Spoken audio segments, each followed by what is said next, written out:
Dari, I hope you can hear this. It is March the 2nd, 2024, and you're here with me in the study. I've got a princess with me. Can I show you the princess? She is here. I'm afraid she's done a bit of licking, but I don't. Have you been helping? No. But you are being good because you're sitting on top of the test computer. You're keeping it very nice and safe, aren't you?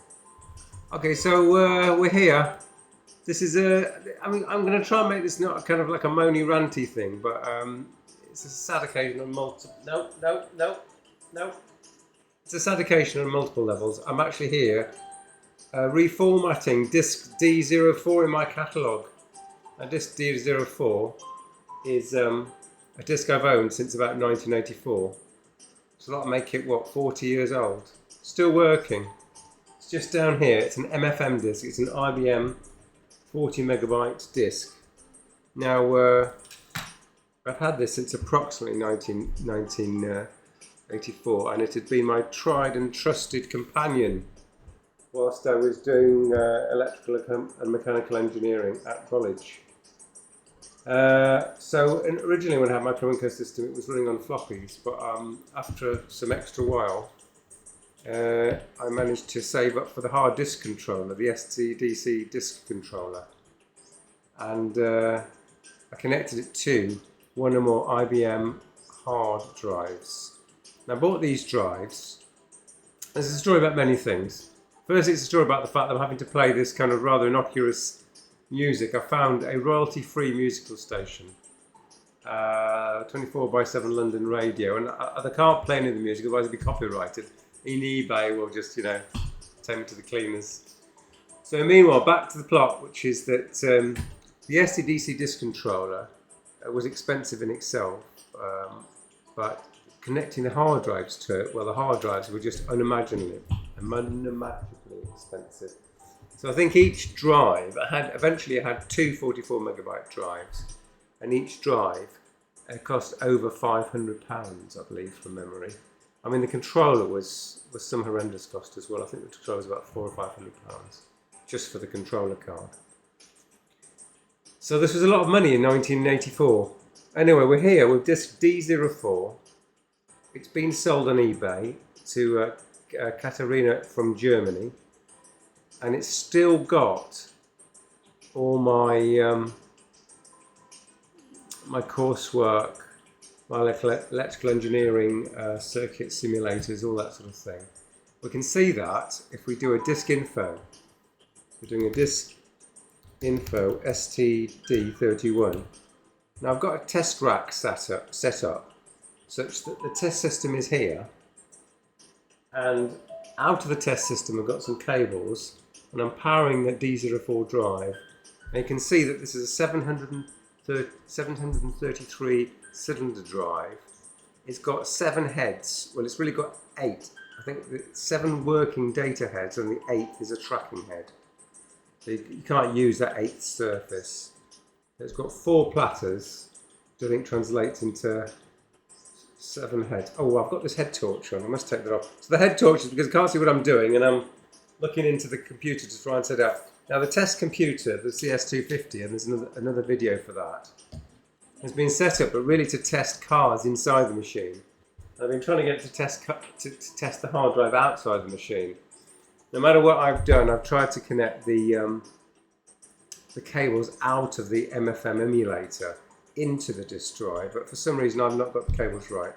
So I've had to resort to taking the front panel off and taking the cables from the STDC controller, and then of course everything works straight away. So just so I can remember, the drive has to be set to DS1. So the hard drive is set to drive select 1. Got the data cable and of course the control cable connected. They would normally be keyed, but because we didn't have that technology when we were making cables in 1984, at least I didn't buy the expensive Cromemco cables because they would cost a fortune. Because of that, I've had to put some sticky labels on them to indicate the cut.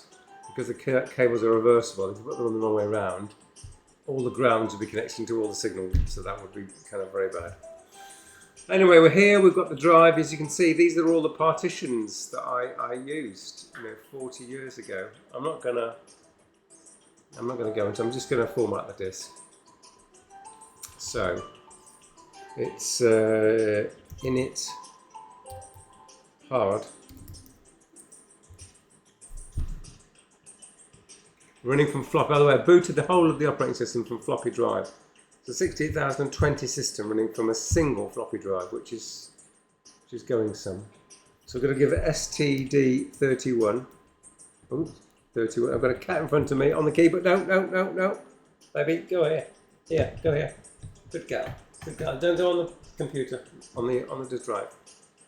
Okay, so she's thinking about it. She's thinking, come on, sit down now. Sit down. Good girl.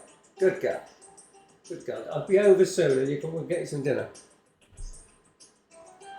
Okay, so where are we? We're back. We're doing STD31. Now, it knows the geometry of the disk because on the front of the disk it's written a header on track 0 where it stores this information. So it knows it's got 7 surfaces. I shouldn't have to change any of this. I'm just going to reformat. I am going to give it some alternate tracks. Now the person who's buying it didn't tell me that they're going to use it from a Cromemco system. Very unlikely. So if they had, they'd probably be on the Cromemco forum and they'd probably be notifying me that they wanted it to be loaded up with some software, but they didn't do that. So I'm going to format it for Cromemco purposes anyway. Starting of disk is 0. You are listening to 24/7 London Radio. Very good. Pre-comp doesn't really matter. We'll give it 733. I do want to initialize tracks. Do you know, I'll put that on, it makes it worse. Right, so yes we do. We're going to start it there. We're going to go right to the end. I'm giving it 21 alternate tracks. This lab will take a long time. I'm going to have to fast wind this, aren't I? Otherwise you'll all go mad. What else is there to say? Well, selling stuff on eBay, as you know, is a difficult process. It's not going to make me rich. My motivations for selling Disk D04. Let's pause that for a second, shall we? So my motivations for selling Disk D04 are I don't use it anymore. Someone else could use it, and I could do with the money. That's some of the motivations. Now, eBay sales. You can sell stuff in your home country, or you can use something called the GSP, Global Selling Program. And that program allows somebody from another country to buy your stuff, but I just post to the UK. So what happens is, when you select GSP on the eBay, I just post to the UK as normal.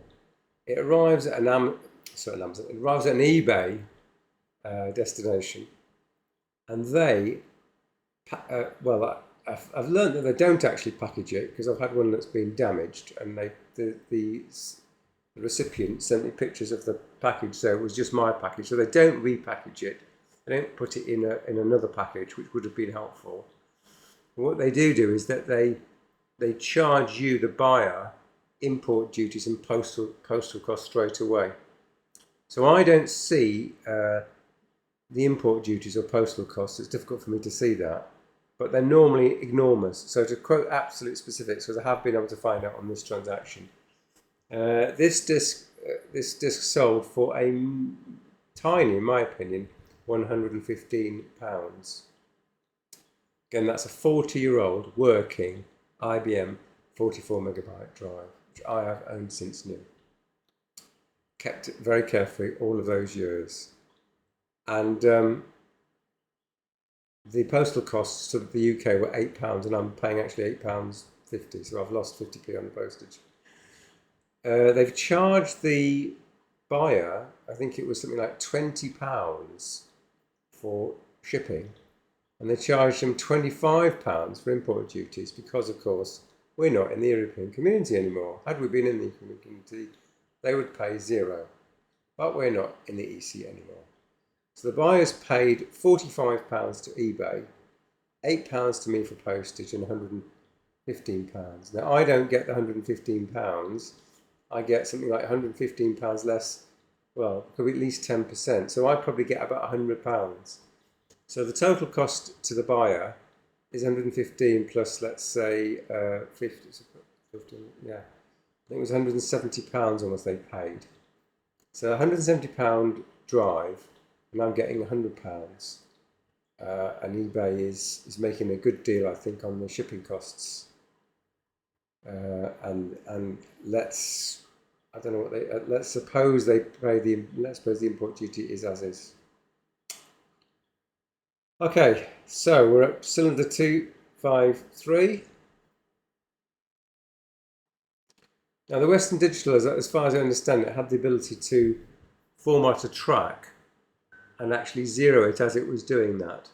In other words, it would rewrite the actual track header, the data field within the track header, after the track header, and then the CRC at the end of it, and it could actually write zeros through. So I would hope that this whole drive has actually been zeroed. I don't know that for sure. So the init flop is to initialize a flop into Cromemco. The init hard is to initialize a hard drive. Now, when you create partitions, the partitions would start with std0 for partition 0, std1, and so forth. But you can refer to the whole hard drive as std31. That's for the first hard drive. And for the second, I think it's std63. So this whole drive is known as std31. And I would scroll, oh, you can see that here. So you can see I referred to it as std31. Yeah. So up to 347. Should we bring the cat into play because she's prettier to look at than I am.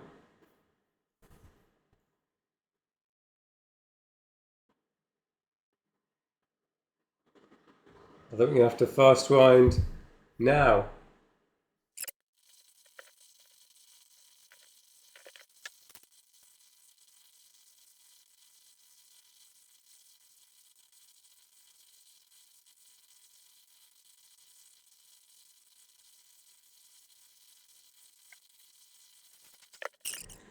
Okay, Dari, just to explain why I look like I'm in my pyjamas, it's because I've been on a long trail run today, and in England it's March 2024, and the conditions are pretty muddy, and shitty, and I'm pretty exhausted actually. It was a couple of hours of trail running this morning, and I was right at the back of our foursome. Oh, I never thought I'd have that day. Anyway. So my pyjamas waited to go to sleep, but it's another thing actually. So this eBay sale, it's going to net me about 100 GBP. I've waited over a year for the sale, and I'd say I've got to put in about at least 2 hours of effort to test the drive and then package it up, and then of course I've got to get it from here to the post office. So that's about another half hour. So yeah, eBay, it's not for the faint-hearted. If there was a way of making it more profitable, I'd be eager to hear. Anyway, moan aside, let's go back here. So we want to change partition. Yes, we do. We're going to make it one partition. Yes, we're going to make the first. No, I gave it 21 tracks.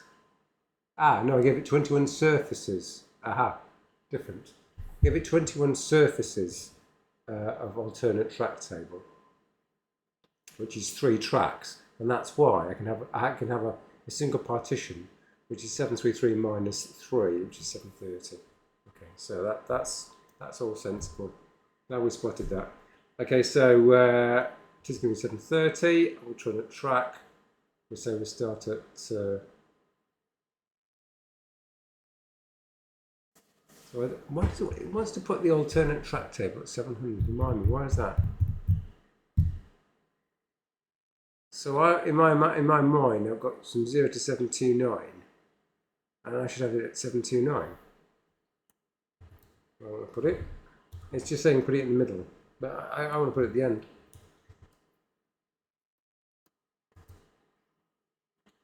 Now I don't know if any of the tracks are bad at the moment, so we're going to say no. We don't know anything about that. So then we have to do. Now this is where I couldn't know the command. I think it's read all. It's a read all command. I think it's going to be something like read all to read the whole drive.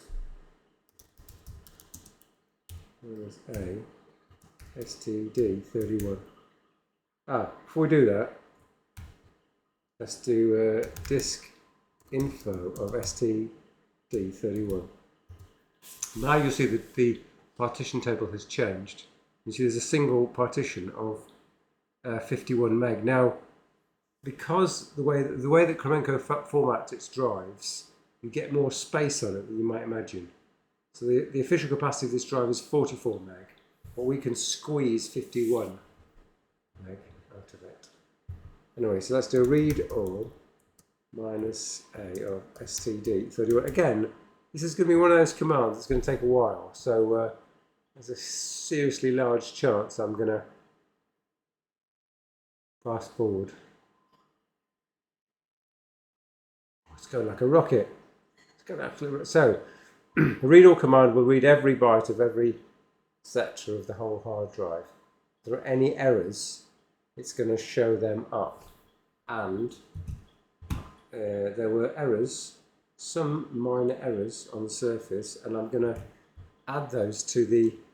So I've got a catalog file, and I'm going to search for D04. I mean, I know I'm selling the drive, but just be super professional about it. I'm going to make a record of the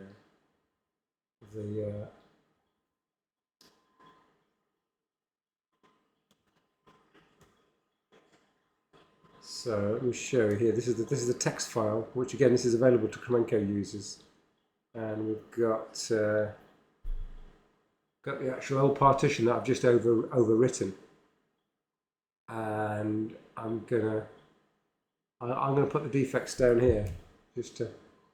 I mean, these should be the same as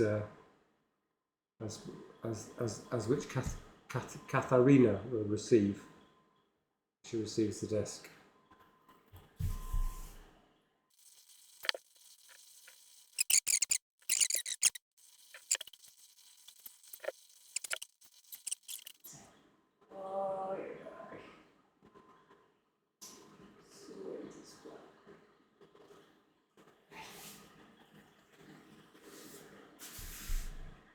Do you know what?